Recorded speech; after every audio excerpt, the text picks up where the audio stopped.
start just by, why don't you each introduce yourselves and tell us a little bit about what you do. Xochitl Cazador. The easiest way to pronounce, to remember how to pronounce it, is to think of the Olympics in Russia.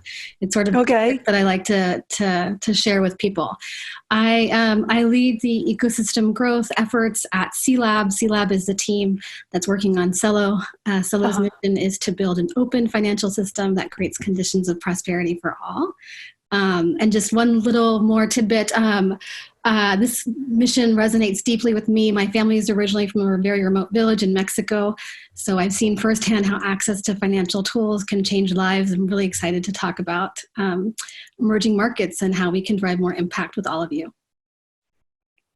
Whoops, and I'll learn more about this later, Xochitl, but basically, Celo is a stable coin, and you're involved with the grants? Ecosystem growth and the grants program. And the grants, okay, great. Now, Robby, you want to tell us a little bit about emerging impact? And this is something new that you've just gotten into, right? So please introduce yourself. Absolutely. So my name is Robby Greenfield. I was former head of social impact at Consensus, and now I'm CEO at Emerging Impact. And effectively, we help NGOs and governments figure out how to embed emerging technology in their humanitarian aid and welfare programs, particularly during a time like now where we see that a lot of the programming that we use, especially around cash assistance, is a little outdated. And COVID-19 has really maxed out our capabilities to support those in need, both in Western countries, but also in a lot of emerging economies as well. So, and while Xochitl's, for example, focused on the funds, you're really focused on distributing that money once it's kind of out there, right? Yeah. Is that fair to say?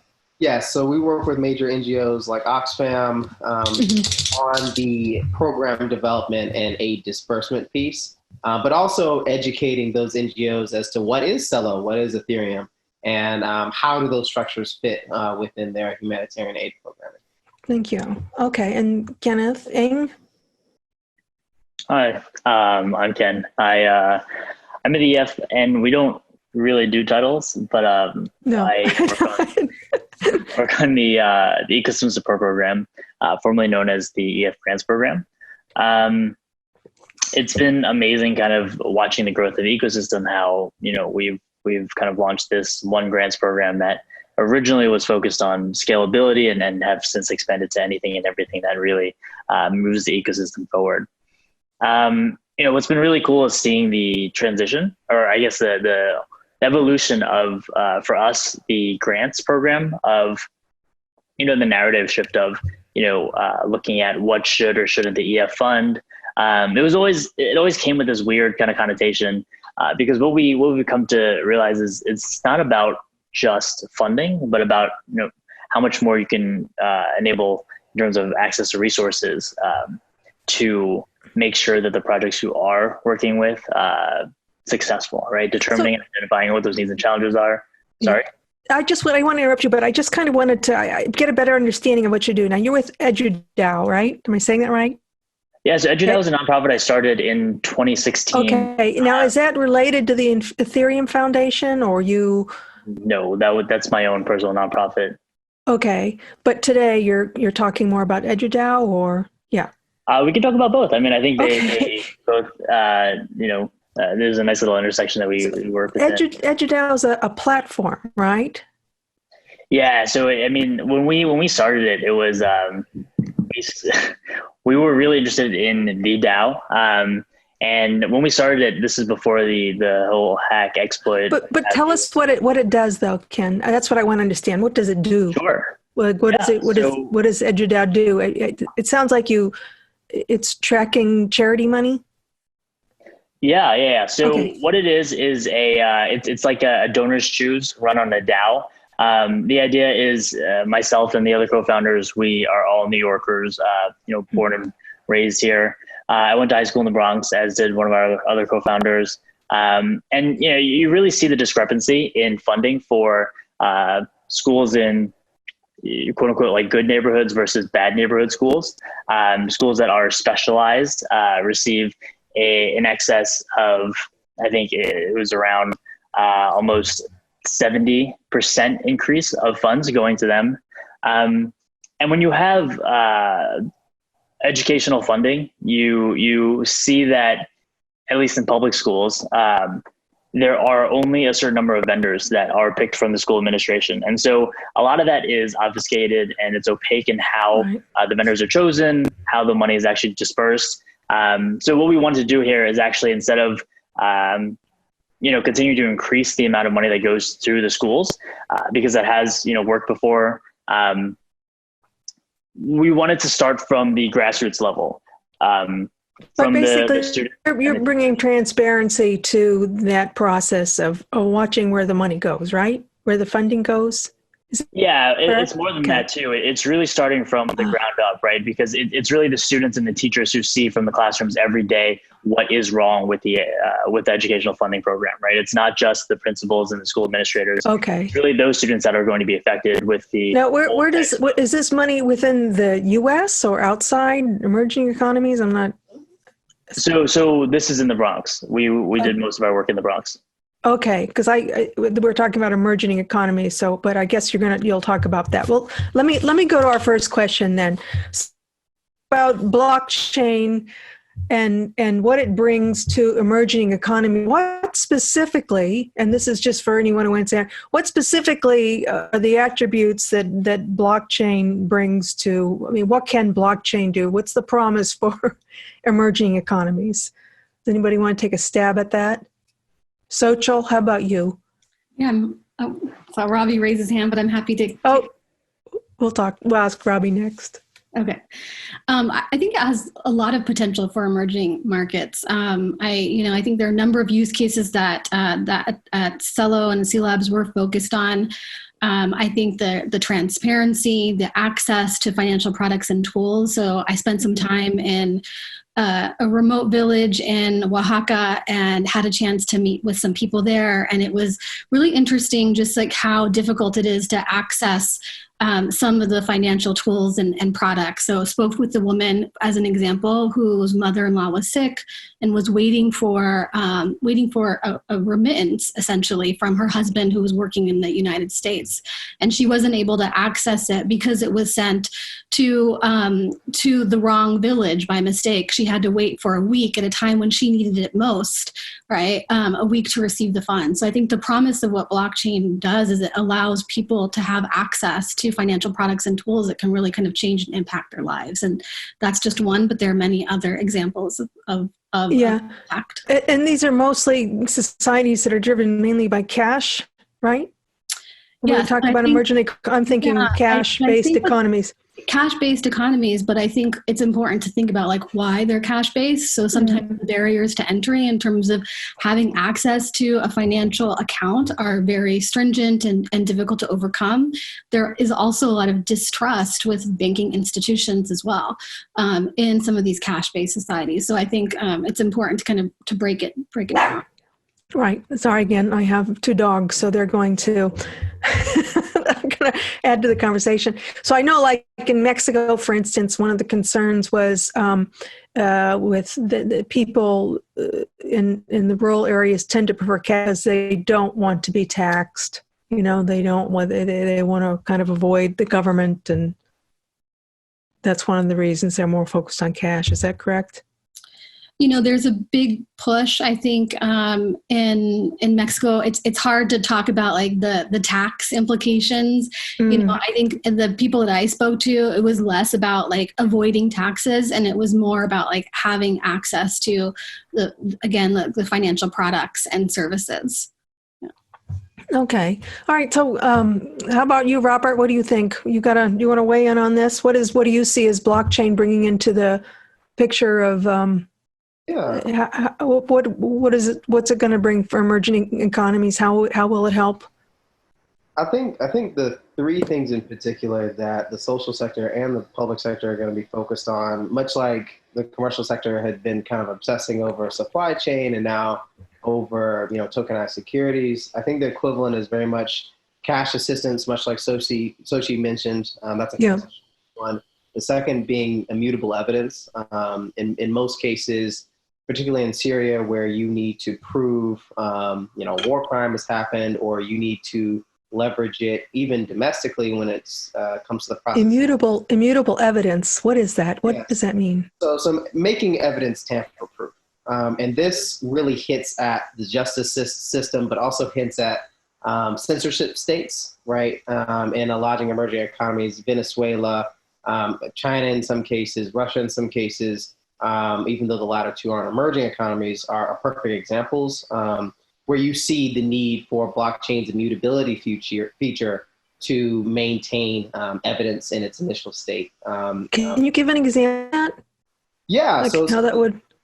Yeah, absolutely. So a use case that we had worked on during my time leading Consensus Social Impact was with Hollis Systems. And effectively, Hollis Systems collects both digital and human observation evidence in Syria to determine if certain war crimes or firefights are happening within certain regions throughout the country. And oftentimes they want to leverage those insights from that evidence collected by IoT devices, but also those human observations in international court to prove that war crimes have in fact happened and deepen kind of the repertoire against the Assad regime.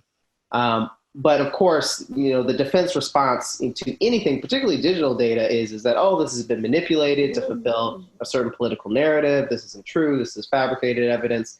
And this is where, blockchain in its least sexy role can serve as a tamper-proof reference, right, mm-hmm. for certain evidence held on chain. Like a document or something, so we know that it hasn't been tampered with or... Yes, absolutely. But of course, you see the same issues, right, domestically, particularly within this narrative of police brutality in the United States as well, in which you have mm-hmm. seen some instances of manipulating or tampering with evidence. Oh. And then beyond cash assistance and immutable evidence, I think the third most important, in my view, and not necessarily in terms of priorities, is identity. The reason why I put it third is that there are a lot of ethical concerns and considerations that I don't think are being taken into account, particularly when it comes to the use of biomarkers. And the biggest issue in tell us what a biomarker is. Yeah, no, absolutely. So a biomarker, for those who aren't familiar with that term, is like your fingerprint, any unique instance about your physical features that you don't need any documentation, a shirt, a hat, okay, right, to maintain. Yeah. Oftentimes, like a retina scan when you go to the bank, right? So we don't have to come into contact with the ATM. Yes, absolutely. So a retina scan, a picture of your face if you're using your iPhone, or a fingerprint are typically the most used. Right. But of course, when you're engaging with emerging, economy populations, typically many who are marginalized populations, the question is how is this data going to be stored? Because it's particularly sensitive. And how? Right, because people are afraid that they're about doing a facial recognition scan to get their money out of a bank, for example, right? Yes, or to use it's going to be used for surveillance, or right? Yes, absolutely. And this actually transforms the nature of major NGOs and international development agencies from ones that provide aid to ones that are more akin to a Google or Facebook when it comes to the data of many refugee populations. Oh, interesting. That's where a lot of these ethical considerations need to be made in terms of using blockchain for that, digital identity. Mm-hmm. Oh, interesting. So you could actually, what do you think? Somebody could mess with the your facial scan, or alter it, or put in their face so they can access your money? Or how does the blockchain kind of fit into that? I'm just curious. Yeah, absolutely. So as a lot of these pilots, particularly in the social sector, still use a lot of private chains, right? There's not as much security and resistance as would be on an Ethereum mainnet or a Celo mainnet, for example. And this makes it easier to take that information, mess with transactions, so things aren't really immutable. Okay. And a lot of organizations are trying to build up that security by creating consortiums where they have other NGOs participate within this identity ecosystem. Right. But it's really hard to do because there's a lot of bureaucracy in terms of who owns what and how is it going to be implemented in the program. So that's when a lot of the human problems come into play, whereas the technical solutions can actually solve for digital identity, there's a lot of disagreement as to how that could most efficiently be done. Okay. Oh, thank you. Thank you. That's interesting. Immutability, storing evidence on the blockchain, biomarkers. Okay. Ken, how about you? What do you see as the promise of blockchain and for how that will benefit emerging technologies? Yeah, I mean, I think Robby and Xochitl crushed it. I mean, like these are the stories that I think are most important. And it's really, starting from the ground up is really the grassroots way is how we're going to spread this, or I guess show the world why blockchain is so important and why it plays a crucial role in empowering these individuals, right? I guess on the EF side, what we choose to do is really make sure that we can empower others and organizations like Emerging Impact or Blockchain Social Impact, UNICEF Innovation. It's really making sure that, all of these projects and the technology can be in the hands of the individuals, right? So we don't do anything kind of on I guess from the EF side per se, but we try to make sure that we're always empowering others to have the platform to do that. Mm-hmm. Okay. So here's one question I have for you all, and maybe Xochitl, you might want to answer this too, but there's been a lot of promise about banking the unbanked and everything. So, I mean, there's 1.7 billion people that are unbanked or partially banked, or so how close are we getting to banking the unbanked with blockchain and stable coins? Xochitl, asking you because you have a stable coin. Can you hear me? You're muted. You don't have your sound on. Can you hear me? No. Can anybody hear me? Yes, I can hear. Okay. How close? Are you there? So, see, I was just asking you because, and I know you're kind of tuned into the financial system. That's what you're focused on because you do have a stable coin, and there's a lot of talk about banking the unbanked, and I know that's a big issue for. Just talk about how stable coins fit into that. The role they play, and how close are we to really coming into, making this a reality of being able to bring a financial system to people in, rural areas of Mexico or India or, parts of Africa. Yeah, I think when we're talking about banking the unbanked, it's important for us to think about what are some of the challenges and what are the use cases that blockchain or stable coins will help address, right? So when we look at countries where there is high inflation, right? Obviously, having a stable coin presents a much clearer path to being able to have a store of value, right? So we're doing some work right now in Colombia with Venezuelan refugees as an example.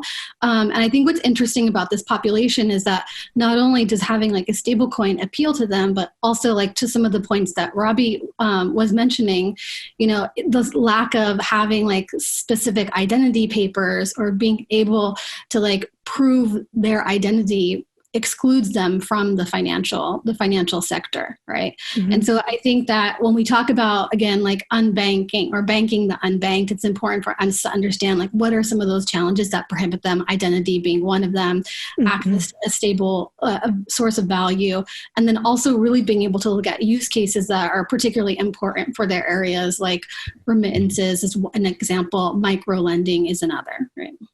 Mm-hmm. Mm-hmm. And for example, how would micro lending help?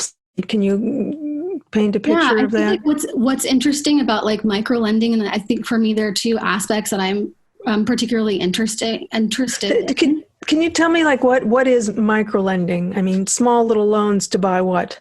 Yeah, it could be a loan that's as small as $20, right? That loan could help, the $20 loan can help provide equipment for an emerging entrepreneur to basically start their business. Loans can, right now, we're working with a group of Venezuelan refugees, actually providing them bicycles. So if we think about like what's happening in the environment today with COVID, we have a lot of people that are relying on delivery services as an example. These are refugees are able to work. They're not able to basically have the equipment that enables them to be like these delivery couriers, right? So providing them with access to bicycles in this instance, right, allows them to participate in the economy and earn money, right? And I think why blockchain is interesting in that case, again, it's like they don't have the identity papers to have access to traditional forms of capital, right? And so I think with blockchain, there's this promise, and specifically something that we're interested in at Cello is like, how do we enable people to create digital identities, to build their digital credit is one form. And I think on the flip side of it, on the more on the organizational side, so Robby was talking about like major organizations, you have micro lending institutions, right, that raise capital and that are trying to disperse it into some of these emerging markets. And speaking to some of the organizations, what they've struggled with is that they've also like been plagued with fraud and with other instances, right? So like having now this traceability at the source level down to the people that are actually receiving the loans and benefiting them, I think enables that we're able to have like a much bigger impact and ensure that those dollars are going directly in the hands of the people that need it most. I see. Okay. But how far away are we from that? We've been talking about digital identities for a while and how blockchain is going to do this. Are we seeing anything concrete now? Do we have any? Yeah, I'm really excited about a lot of the work that's being done, around the world. I think it's definitely a start in the direction. How far are we away? I think like what's interesting about the unbanked population is that, while there is a large percentage of folks that are unbanked, these individuals do have access to smartphones, right? And we're seeing smartphone penetration increase. And that's one of the things that we're very much focused on at Cello is it's an open permissionless platform, but actually having access to financial tools is and the ability to send money seamlessly over the phone is something that, that we're very much focused on. So I think that it's, we're headed in the right direction. I think we're seeing improvements, and I think the potential is there for us to continue to see this this impact. Right? Mm-hmm. Oh, it's very interesting. Okay, so sending money, smartphones, but all right now, and Ken and Robby, feel free to Yeah. No, so this is really important. I think one of the other things that we're starting to see now is not just kind of the solutions, being forced down into the throats of the people who we think we can help, but it's also empowering them with the actual idea that, we don't know what's going on here, and just acknowledging our ignorance and acknowledging kind of the idea that, the situation at hand is probably not what we think it is. So being able to put those tools, exactly like Xochitl said, putting the open platform of Cello, putting Ethereum, whatever, what have you, like it's really about empowering them with the ability to address these problems and identify what's actually fundamentally wrong here. And making that transparent and open to see for the world, I think is really the most important thing. It's the fact that we don't know what we don't know, right? Yeah. Go ahead. I was going to ask. Go ahead, Robby. Oh, no, I was going to ask is, and I think, great examples of what Xochitl and Ken are talking about are, what the WFP has been doing with their Building Blocks project, right? Scaling. WFP? The World Food Program, which is one of the United Nations agencies, and they've honestly been, I think, a global leader in terms of the implementation of the technology, agnostic of which chain, people, think they should use. So are you saying WFP is using some blockchain technology? Yeah, so they have a program called Building Blocks, which uses it in the context of refugee camps, particularly in terms of the use of digital vouchers for food within the camp. So that resources. And they're actually scaling from 100,000 to 2 million people. So we're seeing the scale there. I think what needs and that's happening now, Robby? Yes, that's happening now. Yeah. Mm-hmm. And they've already done a pilot for 100,000 people in Jordan. We did a project with Oxfam in Vanuatu in Southeast Asia, or the Asia Pacific, with over 200 families, and that's scaling to 100,000 people. So tell me, can you also paint a picture of how that works? So they're using blockchain to access food. So what do they get, some credit on a smartphone app? So in the case of the WFP, they actually do a retina scan, an iris scan. And effectively there are credits associated with that particular individual to make sure that, one, people aren't misusing resources that are allocated for refugees in that particular camp, and two, there's a fair distribution of resource accessibility across the people who are being serviced within that particular camp.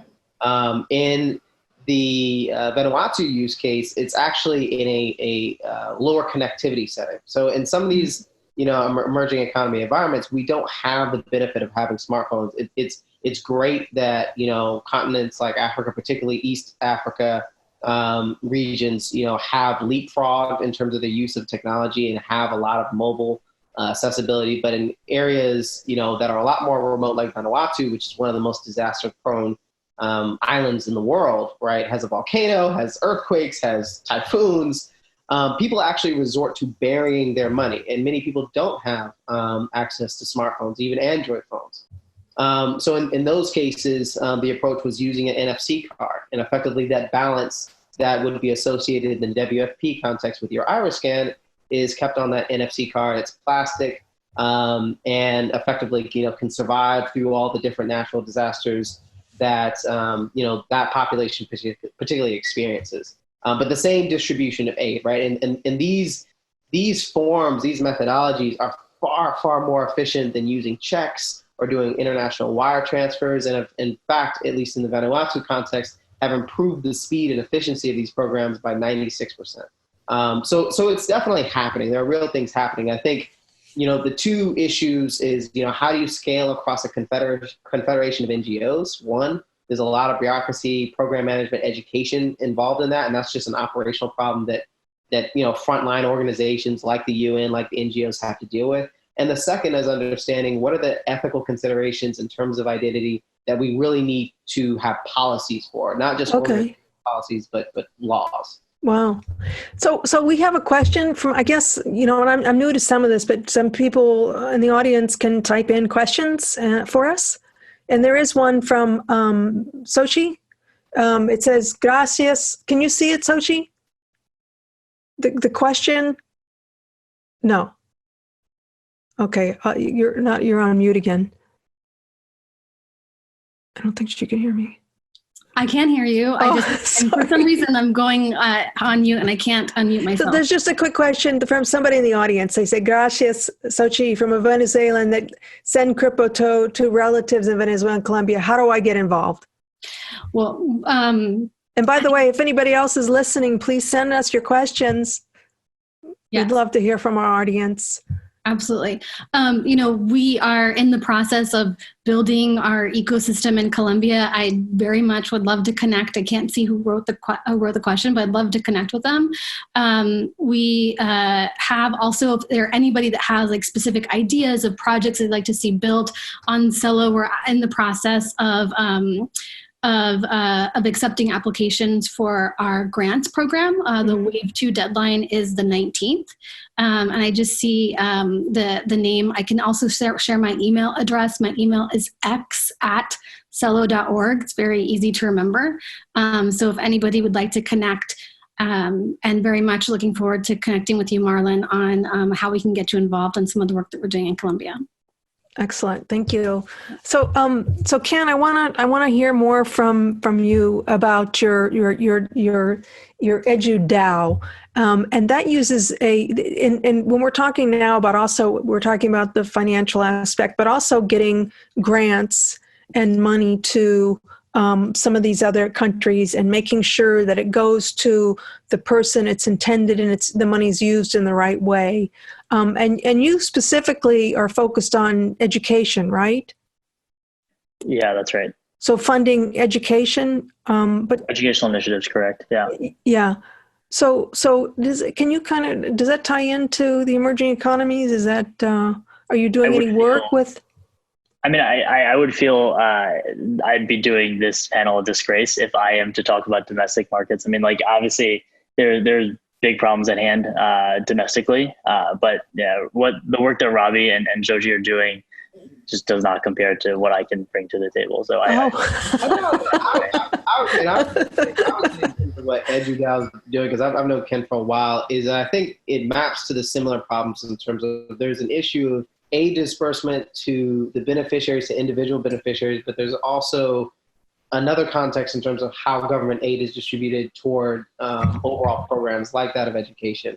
So, very much, people, just because we're in the United States, they assume that certain areas in Brooklyn or Atlanta or in the Bay Area don't have many of the same features or effects that you see in emerging economies. And they actually do. And that's what's sad, is that we're such a resource-rich country, but we oftentimes are behind in terms of how we go about humanitarian aid. So for a perfect example, the technological implementations by the World Food Program and by Oxfam in Jordan and in Vanuatu are far beyond what you see in the United States when it comes to unemployment and it comes to the SNAP program, which are usually dispersed by checks or by debit cards, and you have to have identity documentation to even near access those things. If you're homeless, you don't have an address or you don't have an ID card, you can't use any of the welfare programs within the United States, let alone when you're in the context of, low income